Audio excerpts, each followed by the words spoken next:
C'est l'histoire d'un petit média de quartier qui se fait remarquer dans le 93. Cette semaine, on va à la rencontre d'Urban Street Reporter à Garches-les-Gonesse. L'équipe de millennials ultra connectés aime innover. Clair, concret, conscient, c'est leur mojo et on a le plaisir de les rencontrer aujourd'hui. Attention s'il vous plaît. On parle de quoi aujourd'hui parce que je suis pas au courant.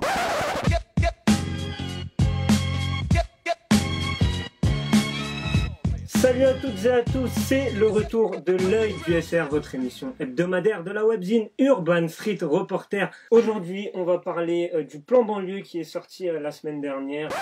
Donc c'est le mois sans tabac, donc elle va parler du tabac et des conseils pour arrêter de fumer. Salut Bouba. Salut. C'est un plaisir de t'avoir avec nous ici aujourd'hui.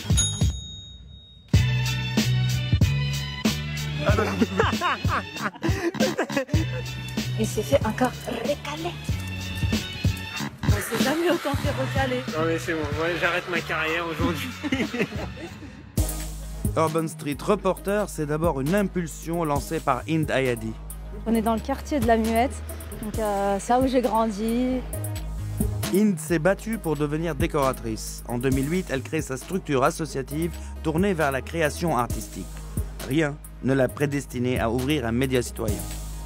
Comment tu as eu cette idée en fait de créer Urban Street Reporter, ce média citoyen? En fait, ça me saoulait de voir que les petits de mon quartier se retrouvaient soit entre quatre murs ou quatre planches, tu vois. Ouais. Donc là, vraiment, je me suis occupée à fond d'eux. Et au fait, c'est en 2015, quand il y a eu toutes ces histoires d'attentats, donc c'était hyper compliqué. On n'avait même plus l'étiquette, entre guillemets, hein, je parle des jeunes de délinquants, mais il y avait des potentiels terroristes dans les quartiers et tout ça. Et ça, vraiment, c'est quelque chose qui m'embêtait. Mais c'est bon, quoi, il n'y a pas que ça.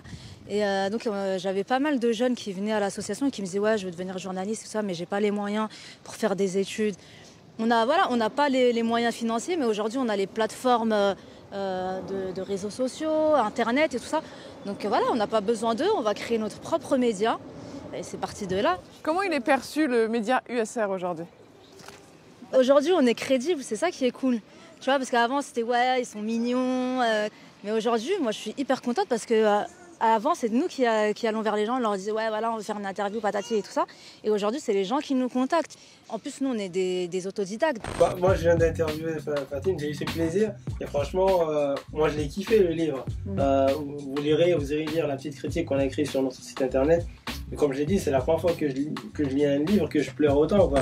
Et Ibrahim, c'est vraiment le pur exemple de l'assaut. Donc le mec très fermé, très timide, quelqu'un qui manque de confiance en lui et tout ça.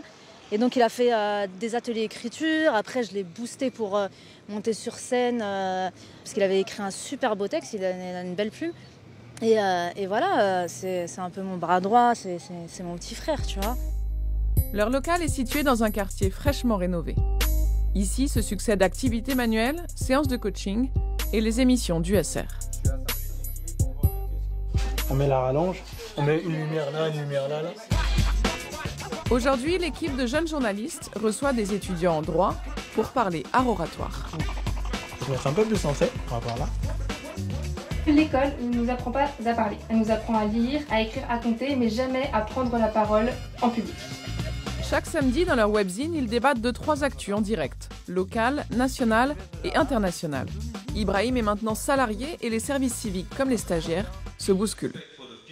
Pour choisir un sujet, vous débattez entre vous? Ça, Oui, c'est un on bon en sujet, ça, c'est pas un bon sujet. Bah, par exemple, s'il y a un membre de l'équipe qui a vu un truc intéressant, il se dit ouais, ça serait bien qu'on propose, parle de ça. quoi. On propose. Comme une réunion de rédac, sauf que nous, c'est dans notre petit bureau là-bas, en fait. On se pose, on fait ça un peu à notre sauce, quoi. Et quels sont les moyens à votre disposition? Bah, notre plus gros moyen aujourd'hui, c'est Internet déjà. Ouais. Le fait d'avoir Internet, ça change tout. Après, on a, depuis quelques mois, on a un appareil 5D. Voilà, c'était un gros investissement pour nous. Après là, on essaie d'avoir des micros, on essaie de se professionnaliser, on va dire, dans les moyens. Et qu'est-ce que ça t'apporte, toi, d'être investi dans ce projet? Bah, si tu veux, ici, c'est un lieu où moi, je peux m'exprimer, que ce soit en termes de parole ou que ce soit en termes de compétences. Est-ce que ça t'amène des rencontres aussi? Ah, de fou. Depuis qu'on a commencé, on a dû rencontrer plus de 300 personnes. Chaque semaine, on reçoit des gens, que ce soit des journalistes, des sportifs, des artistes. Et c'est des gens avec qui on crée du lien. On se crée aussi notre réseau. Vous êtes un peu connu maintenant dans le 95, dans le 93 aussi, on nous reconnaît. Moi, par exemple, à la fac, il y a des gens qui me disent « Ouais, je suis Urban Street Reporters ». Dès qu'ils voient le petit bonnet, des fois, on me reconnaît. Ouais, c'est devenu ta marque, le bonnet. C'est devenu un peu ma marque. Malin quand même. Hein, franchement, c'est pas fait exprès. C'est pas fait exprès, ça s'est fait tout seul. Tu m'as pas dit encore, toi, tu es étudiant. Qu'est-ce que tu fais? En quoi? Moi, je suis étudiant en master en histoire. Et autour de nous, ceux qui sont là aussi, c'est des étudiants aussi. Par exemple, Zakaria, c'est un exemple de jeune qu'on a suivi, qui était dans nos projets. Aujourd'hui, il est en service civique avec nous. Puis Elena, quand elle est arrivée ici, elle était en pleine réorientation. C'est-à-dire qu'elle a fait une licence d'italien. Elle est arrivée ici, elle voulait faire du journalisme. Et clairement, aujourd'hui, ça fait plus de 3 mois qu'elle est là. Bonjour.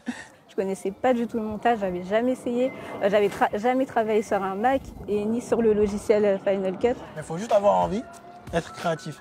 Elle avait ce petit truc-là. Aujourd'hui, voilà, c'est elle qui m'apprend certaines choses, quoi. Donc ça fait plaisir. Vous aussi, vous voulez raconter votre quartier? Un mail, Instagram et Facebook.